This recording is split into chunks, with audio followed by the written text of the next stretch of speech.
नमस्कार। मैं Kumari Rita, department of psychology, Ramlakhan Singh Yadav Mahavidyalaya, Ranchi university, Ranchi. आज मैं C7 सोशल साइकोलॉजी के अंतर्गत यूनिट 4 समूह अर्थात ग्रुप के बारे में चर्चा करेंगे। मैं अपने विद्यार्थियों को आज यह बताऊंगी कि समूह क्या है। मनुष्य एक सामाजिक प्राणी है। प्रत्येक व्यक्ति दूसरे व्यक्तियों के संपर्क में आता है और उनके साथ अपने संपर्क स्थापित करता है। इसमें कोई संदेह नहीं कि वह संसार में अकेला आता है, किंतु जैसे ही वह उत्पन्न होता है, अकेला नहीं रह जाता।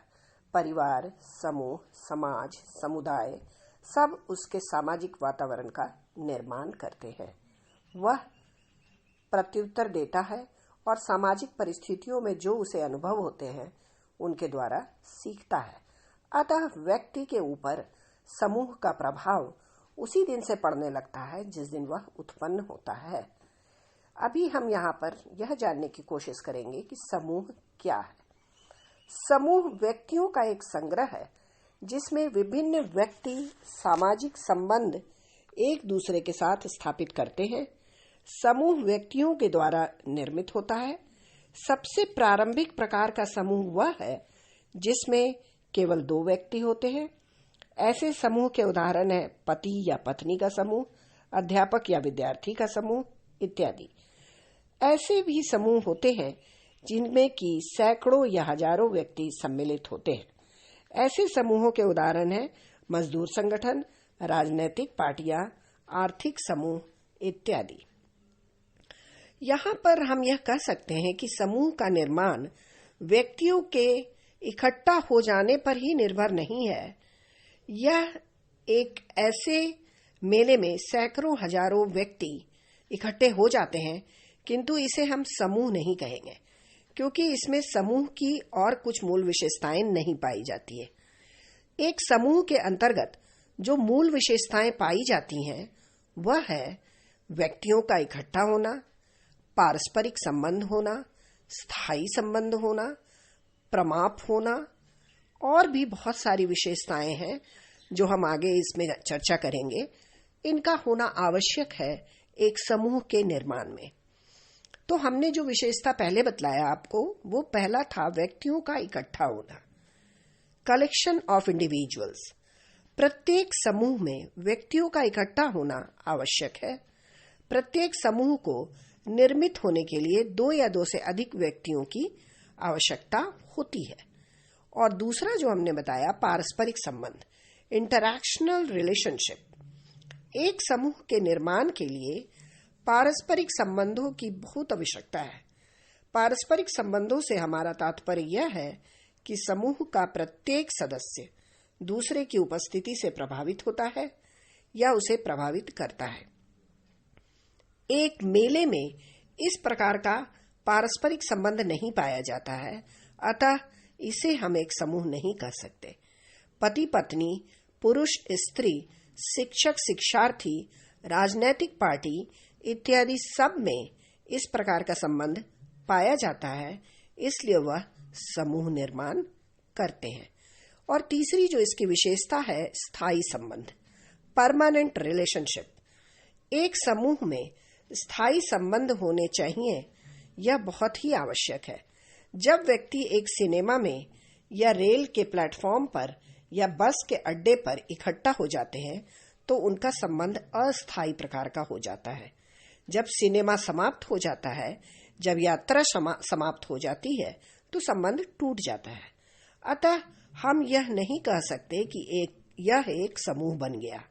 दूसरी ओर पति पत्नी या अध्यापक और शिक्षार्थी या मजदूर संगठन के सदस्यों में स्थायी प्रकार के संबंध होते हैं, इसलिए वे एक समूह का निर्माण करते हैं। चौथी जो विशेषता समूह के लिए आवश्यक है वह है नॉर्म्स, प्रमाप। यह भी आवश्यक है कि समूह के अपने स्वयं के कुछ प्रमाप होते हैं, कुछ नॉर्म्स होते हैं और समूह के सारे सदस्यों को इस नॉर्म्स के अनुसार ही कार्य करना होता है। कोई भी समूह तब तक स्थायी नहीं रह पाता जब तक कि उसमें स्थायी सदस्य, आदर्श, रीति रिवाज, परंपराएं, सामाजिक मूल्य इत्यादि न हो जो कि उसको वह फॉलो नहीं करे, जो कि उस समूह के सदस्यों के आचरण तथा व्यवहार पर प्रभाव डालते हैं। इन चारों विशेषताओं की मान्यता रहने पर ही समूह बन पाता है। केवल व्यक्तियों के इकट्ठे होने से ही समूह नहीं बन पाता।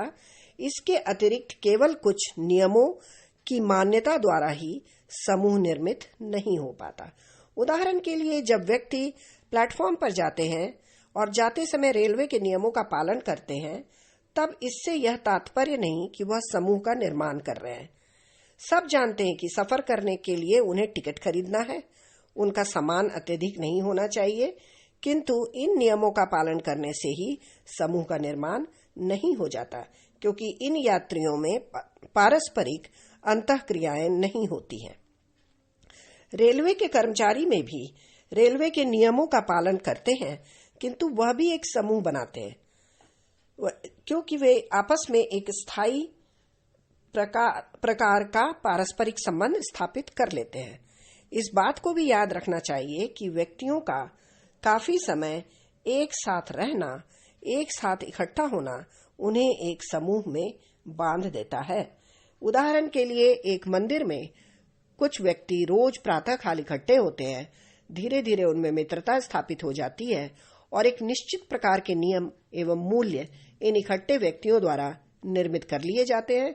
वे इस संबंध में नियम बना लेते हैं कि कैसे पूजा की जाए, क्या चढ़ावा चढ़ाया जाए या कितनी देर मंदिर में बैठा जाए। इन नियमों इत्यादि के कारण ही वे एक समूह का निर्माण कर लेते हैं, और समूह का निर्माण बिना पूर्व अंतःक्रियाओं की तात्कालीन आवश्यकताओं के अनुसार भी हो सकता है।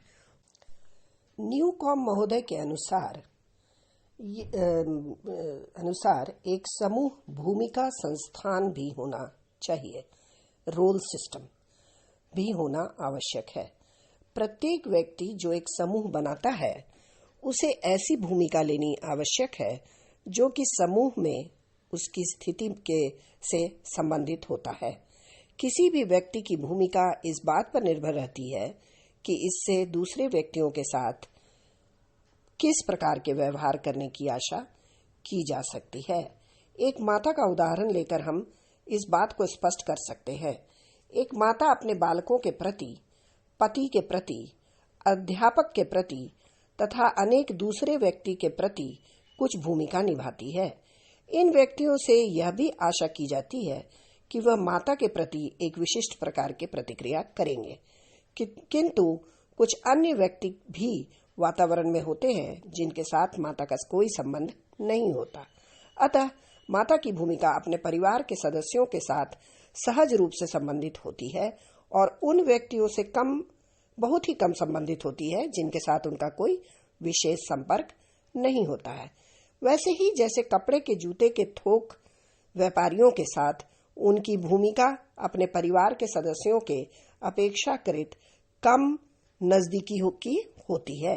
भूमिका संस्थान से न्यूकॉम का तात्पर्य यह है कि यह संपूर्ण भूमिकाओं का जाल है जिसमें कि प्रत्येक भाग किसी न किसी रूप में दूसरे भाग पर आश्रित है।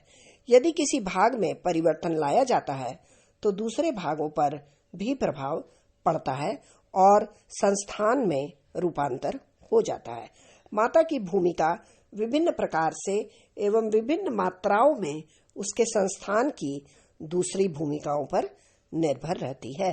अतः हम समूह की परिभाषा न्यूकॉम के अनुसार हम यह दे सकते हैं कि एक समूह कम या अधिक ऐसे व्यक्तियों से निर्मित होता है जो एक दूसरे के साथ कुछ वस्तुओं के संबंध में समान आदर्श रखते हैं और जिनकी सामाजिक भूमिका नजदीकी रूप से एक दूसरे से गुथी बंधी है। वैज्ञानिकों में कुछ मतभेद इस संबंध में अब भी है।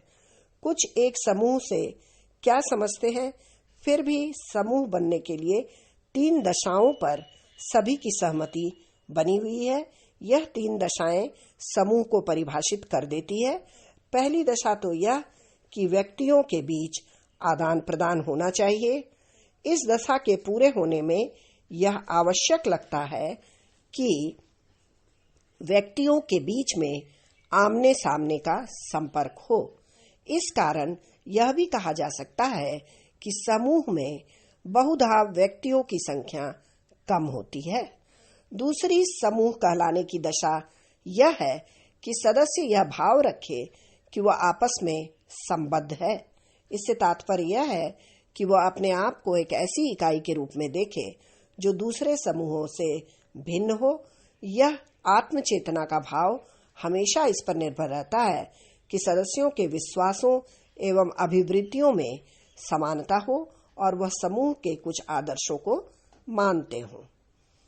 तीसरी और अंतिम दशा यह है कि सब सदस्य कम से कम एक समान उद्देश्य को मान्यता दे। यह समूह के बनाने के उद्देश्य से संबंधित है। इससे तात्पर्य यह है कि समूह कुछ उद्देश्यों को प्राप्त करने के लिए बनता है और इसके प्रत्येक सदस्य की कम से कम इसके समान उद्देश्यों में से एक पर अवश्य सहमति होनी चाहिए। इस तरह इसकी परिभाषा देते हुए यह कहा जा सकता है कि समूह 2 या 2 से अधिक व्यक्तियों के आमने सामने के संबंधों में परस्पर प्रभाव डालने पर उन व्यक्तियों को अपने आप को एक समान इकाई में सम्मिलित पाने पर तथा आपस में एक उद्देश्यों की श्रृंखला के भागीदार होने पर बनता है। ये जो परिभाषा है, यह परिभाषा एक खेल की टीम इत्यादि को समूह मानने को स्पष्ट कर देती है, किंतु यह परिभाषा टीम का खेल देखने वाले दर्शकों के झुंड का वर्णन नहीं करती है। दर्शक न तो एक दूसरे के साथ अपने को संबद्ध अनुभव करते हैं और न ही एक समान उद्देश्य के भागीदारी होते हैं। उनमें आमने सामने का संबंध भी नहीं होता क्योंकि उनकी संख्या बहुत अधिक होती है। किंतु फिर भी दर्शकों का इस झुंड का कुछ विशेषताएं हैं जो कि ऐसे व्यक्तियों के साथ होने में नहीं होती हैं। इस तरह हम कह सकते हैं कि समूह क्या है और समूह की परिभाषा क्या है। धन्यवाद।